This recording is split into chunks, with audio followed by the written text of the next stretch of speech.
Bulldozer बाबा का कितना समर्थन करते हैं? बुलडोजर अपराधियों के घर पे चलना चाहिए या नहीं चलना चाहिए? चलना चाहिए, पर बीजेपी के जो लोग हैं वो लोग अपराध करे तो ना चलना चाहिए। भारतीय जनता पार्टी अगर अपराध करती है, आपको मालूम है ना, सेंगर वाला यूपी में जो हुआ, सेंगर वाला जो हत्या हुआ, रातों रात हमारी दलित समाज की एक बेटी को रेप किया गया, उसके बाद रातों रात जला दिया गया। तो बुलडोजर बाबा क्या किए?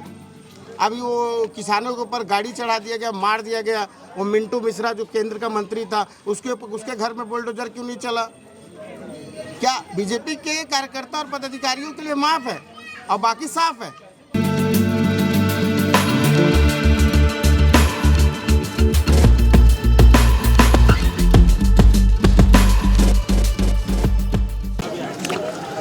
नमस्कार, आप देखना प्रारंभ कर चुके हैं भेंट मुलाकात। आज हम खड़े हैं उत्तर विधानसभा के संजय नाग, जो कि शिवसेना समर्थित प्रत्याशी हैं। इनसे हम आज बातचीत करेंगे कि ये अपने जो एरिया हैं, जो अपने समाज के लोग हैं, उनके पास जाकर के किस तरह से अपने आप को समर्थित करने के लिए वोट मांग रहे हैं, किन किन कार्यों पर वोट मांग रहे हैं, इनके आगे के क्या मुद्दे हैं। भैया बताएं कि आप किस तरह से अपने समाज को एकत्रित करना चाह रहे हैं? समाज में दोनों बड़ी पार्टी में हमारे समाज के लोग काफ़ी वर्षों से काम कर रहे हैं, बहुत वर्षों से। और हमारे रायपुर शहर में समाज का वोट बैंक भी बहुत बड़ा है। पर दोनों पार्टियां हमारे समाज की जो जनसंख्या है और हमारे समाज के लोग जो अन्य दोनों राष्ट्रीय पार्टी में काम करते हैं, उनके मेहनत को ना समझते उनको टिकट नहीं दिए, जबकि उन्होंने भी टिकट की मांग की थी। अगर उनको टिकट मिलता तो हम लोग भी उनका समर्थन करते, उनका साथ देते। तो मुझे ऐसा लगता है कि कहीं ना कहीं किसी न किसी को सामने आकर समाज का एक प्रतिनिधित्व करना जरूरी है, वो भी विधानसभा लेवल पे, ताकि विधानसभा के पटल पे समाज की एक बात को रखी जा सके। अच्छा, सबसे बड़ी बात ये है कि आप जिनके टक्कर में चुनाव लड़ रहे हैं, एक है कांग्रेस, एक है बीजेपी। इन दोनों के पास न पैसे का कमी है, न इनके पास फंड की कमी है। इनके पास लोग भी बहुत हैं, इनके पास रैलियों में जाने के लिए लोग भी हैं जिनको ये पैसे दे करके बुला लेते हैं। आप इनसे कैसे लड़ेंगे? क्योंकि आपके पास फंड भी नहीं है, आप एक मतलब निचले स्तर से हैं, बहुत गरीब घर से हैं, इसके बाद भी इनके अगेंस्ट चुनाव लड़ रहे हैं। कैसे आप काम करेंगे? देखिए, पहली बात तो आपको मैं बताऊँ, मेरा किसी से कोई टक्कर नहीं है। और दूसरी बात ये है, उनके पास पैसा है तो हमारे पास पसीना है, तो हम अपना पसीना बहाएंगे। वो जो अपना बहा सकते हैं वो बहाएं। आप देख रहे हैं कि ये जो बस्ती है ना, चूँकि ये एक कह सकते हैं, लोग भी कहते हैं कि ये स्लम्स बस्तियां हैं। यहाँ पर लड़के जो हैं छोटे से ही नशा करना शुरू कर देते हैं। आप इन्हें कैसे चाहेंगे कि यहाँ के जो लड़के हैं वो एक बेहतर शिक्षा लें, नशा खत्म हो और एक अच्छा जीवन यापन करें? कैसे करेंगे? अगर मान लीजिए आप विधायक बन जाते हैं तो? विधायक बने ना बने, पर समाज के उत्थान के लिए हम लगातार काम करते आ रहे हैं। 15 वर्षों से मैं गुड़ियारी में रहता हूँ, जनता कॉलोनी में। 15 वर्ष से नवाखाई का कार्यक्रम कर रहा हूँ, और इस पहला साल है जब बिटियाई मैदान में भी मैंने नवाखाई का महोत्सव का कार्यक्रम किया, और वो भी अनवरत अब आगे भी करता रहूँगा। दूसरी बात, नशा के लिए हमारी पार्टी शिवसेना पार्टी लगातार 3-4 साल से आंदोलन कर रही है और प्रदर्शन कर रही है कि सूखा नशा में बैन किया जाए। क्योंकि देखिए, जो वाइन शॉप है उससे आदमी नहीं बिगड़ता, पर जो सूखा नशा मिलता है ना, जो मेडिकलों में और कहीं कहीं जो मिलता है, उस नशे को करने के बाद जो बच्चे हैं विचलित हो जाते हैं। उस पर लगातार हम 2-3 वर्षों से काम कर रहे हैं, पर हम जीत के नहीं जा गए, इसलिए हमारी बातों को ज़्यादा महत्व नहीं मिल पा रहा है। अगर हम जीत के जाएंगे तो विधानसभा के अंदर में घुस के उस बात को प्रश्न उठा के दबाव बना के उसको बैन करवा सकते हैं। मैंने एक रिसर्च किया है कि आपके उत्कल समाज की ये उत्तर विधानसभा में मतलब 80 बस्तियां हैं। 40% जो वोटर हैं वो आपके उत्कल समाज से आते हैं। तो क्या लगता है कि वो सारे के सारे आपके समाज के जो लोग हैं वो आपका समर्थन करेंगे? क्योंकि यहाँ पर 2 निर्दलीय प्रत्याशी हैं आपके समाज से, एक जगत जी हैं, एक आप हैं। तो क्या लगता है, उनको वोट ज़्यादा मिलेगा या आपको मिलेगा? देखिए, वोट की बात है, समाज के जो लोग हैं समाज का ही मदद करेंगे, चाहे वो मुझे करे चाहे उनको करे, वो उनका विवेक है। आप शिवसेना आपका समर्थन कर रही है ना? शिवसेना हमेशा हिंदुत्व को लेकर के प्रचार प्रसार करती है कि हम हिंदुत्ववादी हैं, हालांकि थी भी, लेकिन पिछले कुछ समय से वो थोड़ा सा हिंदुत्व की जो छवि है वो खराब करने की कोशिश करी है, क्योंकि मुंबई में कांग्रेस के साथ गठबंधन करके सरकार बनाई और इसके बाद कुछ ऐसे कार्य हुए जिससे शिवसेना पार्टी का छवि खराब हुआ। तो आप उस पर कैसे क्या कहना चाहेंगे? ऐसा किसने बोला कि आपने सुना है? नहीं। अच्छा, मैं आपसे पूछ रहा हूँ, जी, भारतीय जनता पार्टी पीडीपी से समर्थन लेके सरकार बनाई। पीडीपी जानते हो आप? हाँ। महबूबा मुफ्ती की जो पार्टी है, हाँ। वो आतंकवादी का सपोर्ट की थी। उस पार्टी के साथ बीजेपी गठबंधन करके सरकार बनाई। अगर शिवसेना कांग्रेस के साथ सरकार बनाई है तो आतंकवादी पार्टी तो नहीं है वो, पर वो मुस्लिम, कट्टर मुस्लिमवादी जो पाकिस्तान को समर्थन करती है, उसके साथ गवर्नमेंट बनाई और 2.5 साल तक उसके साथ रही।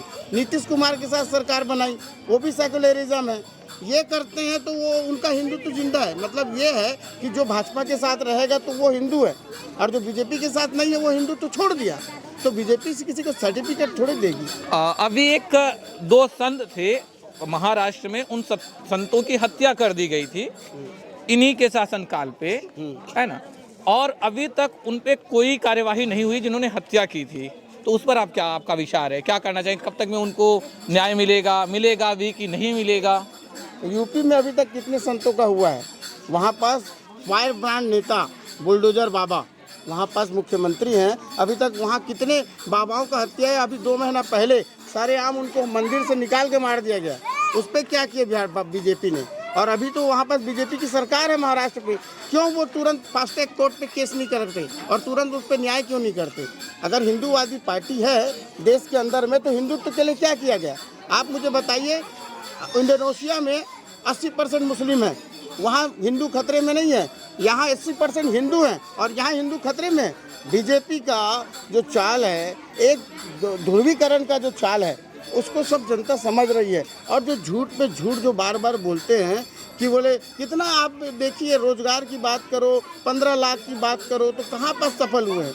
सिर्फ हम लोगों के पास, हम लोग 400 रुपये का गैस आज 1200 रुपये में भरवा रहे हैं। हम रिक्शा चलाने वाले, मेरा पापा रिक्शा चालक है, आज भी हम लोग रिक्शा चालक के परिवार से हैं और हमारे घर में आज भी हमारे परिवार के लोग दूसरे के घर में काम करने जाते हैं। हमको मालूम है कि गैस भराने से क्या, एक गैस को भराने के लिए भी हमको 4 दिन मेहनत करना पड़ता है। लेकिन अगर हम यहाँ तक अगर गैस पे जाते हैं तो जो पहले की सरकारें थी, कहाँ तक फ्री में गैस सिलेंडर बांटी। आज उज्ज्वला योजना है जिससे घर घर गैस सिलेंडर बटे हैं, और पहले सरकार भी कहती थी कि 1 रुपये चल के केंद्र से आता है तो जनता के पास पहुँचते पहुँचते 4 आने मिलते हैं जनता को। आज ऐसा है कि डायरेक्ट पूरे पैसे मिल रहे हैं। प्रधानमंत्री आवास योजना में भी बहुत ज़्यादा बढ़ोतरी हुई है। तो ये भी चीज़ें तो हुई है। महंगाई, चूँकि साल दर साल अगर जनसंख्या बढ़ेगी तो महंगाई भी बढ़ेगी। जनसंख्या वृद्धि पर आप क्या कहना चाहेंगे?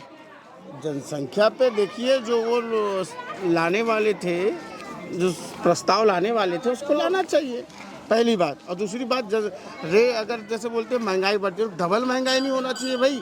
डबल महंगाई आप तेल में देखो, गैस में देखो, सब्जी में देखो, पर लोगों का रोजगार कहाँ है? कोरोना के बाद, कोरोना में कितने लोगों को क्या मिला? बोले वो 5 किलो चावल देते हैं, ऐसे करके केंद्र सरकार ने बोला। राज्य सरकार भी कुछ नहीं दी, केंद्र सरकार भी कुछ नहीं दी हमारे लोगों को। और मैं आपको बताना चाहूँगा, शिवसेना छत्तीसगढ़ में 40 साल से काम कर रही है। मेरा भले उम्र 38 साल है, इस बस्ती को भी शिवसेना में बसाने में अपना पूरा योगदान दिया है। ठीक है। अभी आप जिस बस्ती में खड़े हैं, इस बस्ती के लोग क्या आपको पूरी तरह से समर्थन करते हैं आपके? मैं आप एक काका से बात करता हूँ, हमारे सामने ये हैं काका जी। आप ये आपके परिवार से खड़े हैं, आपके घर के बच्चे हैं, आपके घर के, आप इनका कितना समर्थन करते हैं? अब जो भी हम लोग से बनता है वही समर्थन में। आप इनके साथ में रैलियों में कितने दिन गए? बता रहे हैं ना, 15 साल से है करके। आप अभी ये चुनाव लड़े हुए हैं, मैं चाहता हूँ कि मैं चूंकि इस संगठन हो रहे हैं, हाँ, सबके सब अभी नए नए सब निकल रहे हैं, वातावरण अभी संगठन हो रहे हैं। क्योंकि अब 17 दिन चुनाव, 1 हफ्ते का चुनाव बचा हुआ है। मैं चाहता हूँ कि अगर आप इस समाज से, अगर आप इस समाज के लोग इनका समर्थन करते हैं तो फिर इनके साथ चलिए, मिलाइए कंधे से कंधा। मिलाते हैं और मिले भी है। ये तो हमारे घर के बालक हैं, घर के बच्चे हैं, हम भी घर के लगातार आ रहे हैं, और क्या खंदे मिला है। अच्छा ये बताएं, बुलडोजर बाबा से आप कितना, बुलडोजर बाबा का कितना समर्थन करते हैं? बुलडोजर अपराधियों के घर पे चलना चाहिए या नहीं चलना चाहिए? चलना चाहिए, पर बीजेपी के जो लोग हैं वो लोग अपराध करे तो ना चलना चाहिए। चलना भारतीय चाहिए। जनता पार्टी अगर अपराध करती है, आपको मालूम है ना सेंगर वाला यूपी में जो हुआ, सेंगर वाला जो हत्या हुआ, रातों रात हमारी दलित समाज की एक बेटी को रेप किया गया, उसके बाद रातों रात जला दिया गया। तो बुलडोजर बाबा क्या किए? अभी वो किसानों के ऊपर गाड़ी चढ़ा दिया गया, मार दिया गया। वो मिंटू मिश्रा जो केंद्र का मंत्री था, उसके घर में बुलडोजर क्यों नहीं चला? क्या बीजेपी के कार्यकर्ता और पदाधिकारियों के लिए माफ है और बाकी साफ है? ये कैसा न्याय है? न्याय तो सबके लिए एक जैसा होना चाहिए ना। मतलब आप कह रहे हैं कि केंद्र से दलितों को न्याय नहीं मिल रहा है। दलितों को तो सिर्फ यूज किया जाता है। अभी जाति जनगणना की जब बात कर रहे हैं तो कराने में क्यों डरते हैं? जब ये विपक्ष में थे तो राजनाथ सिंह जी ने बोला था जाति जनगणना करेंगे, और अभी जब पक्ष में आ गए, सत्ता में है, तो जाति जनगणना नहीं करते। अच्छा, जाति जनगणना अगर करेंगे तो देश में SC ST OBC 85% है, 85% लोग, और यही लोग सरकार बनाते हैं और गिराते हैं। तो आप जातीय जनगणना के समर्थन में हैं? बिल्कुल पक्ष में है। आज रायपुर में हम लोग 32 लाख हैं, छत्तीसगढ़ में हमारे समाज की जनसंख्या 32 लाख है, पर हमको जब जाति जनगणना पता चलेगा तब हमको मालूम होगा कि गाड़ा समाज के लोग 32 लाख हैं। तो क्या जातीय जनगणना से ये जो समाज है वो बटेगा नहीं? कौन सा समाज बटेगा? जो आपसी भाईचारा है। आज मेरे को बताइए, छुआछूत का जो भावना है वो बदला है क्या? मैं आज भी उड़ीसा जाता हूँ, रायपुर तो ठीक है, यहाँ सभी समाज के लोग हैं। मैं हर हफ्ते में 2 बार जाता हूँ, मेरे गांव में स्टेशन है। आज भी एक वहाँ घर में अलग अलग बोरिंग है, अलग अलग तालाबें हैं। तो ये छुआछूत की जो भाव है ये कैसे बदलेगा? कौन बदलेगा इसे? कौन आगे आएगा बदलने के लिए? बदलना वो उनको चाहिए जो छुआछूत मानते हैं। तो कौन होगा? छुआछूत हम मानते हैं, आप मानते हैं, कौन है इसका जिम्मेदार? सरकार तो नहीं है। सरकार नहीं है, पर जो लोग छुआछूत मानते हैं वही जिम्मेदार है। रोटी बेटी का संबंध हो जाए, छुआछूत खत्म हो जाएगा। तो कैसे होगा? तो उनसे पहल तो करना पड़ेगा किसी ना किसी को। तो होगा, उसका समय होगा। तो ये एक ही चीज कर सकती है ना, वो शिक्षा कर सकती है। शिक्षा कुछ नहीं करने वाली। कैसे शिक्षा नहीं करने वाली? एक छोटा सा प्रश्न है हमारा, एक छोटा सा प्रश्न है। आप डॉक्टर बनते हैं, MBBS बनते हैं, अगर आपके घर का लड़का MBBS बन जाता है, MBBS बन गया, किसी ब्राह्मण परिवार के लड़के का ऑपरेशन किया, स्वस्थ हुआ, तो क्या जो ब्राह्मण परिवार है वो आपकी जाति पूछेगा कि वो आपको आपके पैर पकड़ के धन्यवाद बोलेगा कि आपने हमारे बच्चे का ऑपरेशन किया, हमारे बच्चे की जान बचाई? क्या करेगा वो? क्या आपकी जाति पूछेगा वो? धन्यवाद करेगा। पर मैं आपको बताऊं, अभी 4 दिन पहले का न्यूज़ है, रोहिणी ग्रहणी करके हमारे दलित समाज की है, इंदौर में डॉक्टर है। जब वहाँ पास वो किराए के लिए घर मांगने गई तो वो दलित है करके उसको मकान नहीं मिला। और मेरे यहाँ भी संबलपुर में आज से 18 साल पहले, 16 साल पहले, जब हम एक कुछ कारण से हम 2-4 महीने वहाँ रहने गए थे, तो जब हम मकान मांगे तो हमको पूछे कौन से जाति के? हम बोले गाड़ा जाति के, हमको मकान नहीं मिला। और अभी ये 4 दिन पहले की घटना है, आप देख लीजिए, ऑनलाइन न्यूज़ में डाल के देख लीजिए। तो देखिए छुआछूत जो है वो है, और उसको बदलने के लिए धीरे धीरे हो सकता है आने वाले समय में, पर पहल उधर से ही होगा जो लोग मानते हैं। समय की मार्ग है। असल में अगर असल में छुआछूती को अगर कोई कुछ बदल सकता है तो वो सिर्फ शिक्षा बदल सकती है। तो आप शिक्षा को लेकर के क्या कार्य करेंगे आगे? शिक्षा तो होना जरूरी है। बाबा साहब अम्बेडकर ने तो इस पर जोर दे के बोला कि हमारे दलित समाज के लोगों को शिक्षा पर ज़्यादा ध्यान देना चाहिए, पढ़ना चाहिए, आगे बढ़ना। देखिए हम लोग अब शिक्षित हो रहे हैं, तब तो पहले कांग्रेस को वोट करते थे लोग हमारे समाज से, अब बीजेपी को भी वोट करते हैं, अब कुछ दिन बाद हमारी शिवसेना को भी सपोर्ट करेंगे। तो जैसे शिक्षा बढ़ रहा है, लोगों का ज्ञान आ रहा है कि काम करने वाला कौन है, कौन लोग साथ में खड़ा हो सकता है, उनको। आपने अभी बाबा साहब का नाम लिया, हालांकि मुझे प्रिय हैं वो। बाबा साहब ने ये सोचा था कि आगे चल के जिन समाज के लोगों को मैं उठाने का काम कर रहा हूँ वे ब्राह्मण बने, क्योंकि ब्राह्मण जो होता है वो एक पढ़ा लिखा वर्ग होता है। लेकिन जो सरकारें आईं उन्होंने जातियों में बांटने की कोशिश की, उन्होंने एक ऐसा माहौल बनाया जिससे कि लोग आपस में बटे रहें। तो क्या राजनीतिक पार्टियां नहीं है ये छुआछूत को आपस में बढ़ाने के लिए? देखिए राजनीतिक पार्टी तो बनाती है, पर जो हमको स्वयं को समझना जरूरी है। जो लोग राजनीतिक पार्टी जो बना रही है वो बना रही है, पर हम जो लोग साथ में रह रहे हैं हम लोग नहीं बना रहे हैं क्या? हमारे मन में भी तो नहीं है ना ऐसा कुछ भी। नहीं, असल में जो जहर घोलने का काम है वो कहीं ना कहीं से किया जा रहा है ना। जहर घोलने का काम तो होता है, पर हम खुद भी तो जहर हमारे मन में भरा हुआ है ना। आज भी आप देखेंगे मन में हर किसी के किसी को कोई पूछेगा, जैसे आज हम लोग यहाँ बोल रहे हैं ना कि मैं जैसे मेरा प्रचार हो रहा है, मैं लोगों को बोल रहा हूँ कि मैं संजय गाड़ा, ठीक है। हम लोग को उड़ीसा में गाना बोलने में भी थोड़ा सा अच्छा नहीं लगता है। कारण बता वही उसका कारण है कि आदमी जैसे हम अपना सरनेम बोलेंगे, आदमी उनके मन में एक गलत भावनाएं उत्पन्न हो जाएगी। तो ये थे हमारे संजय भैया, जिनसे हमें बात करके बहुत अच्छा लगा। इन्होंने अपने दिल की बात बताई और इन्होंने जातिवाद को ख़त्म करने की बात कही है। मैं उम्मीद करता हूँ कि इनकी बातें कहीं ना कहीं वाकई में बहुत सही हैं।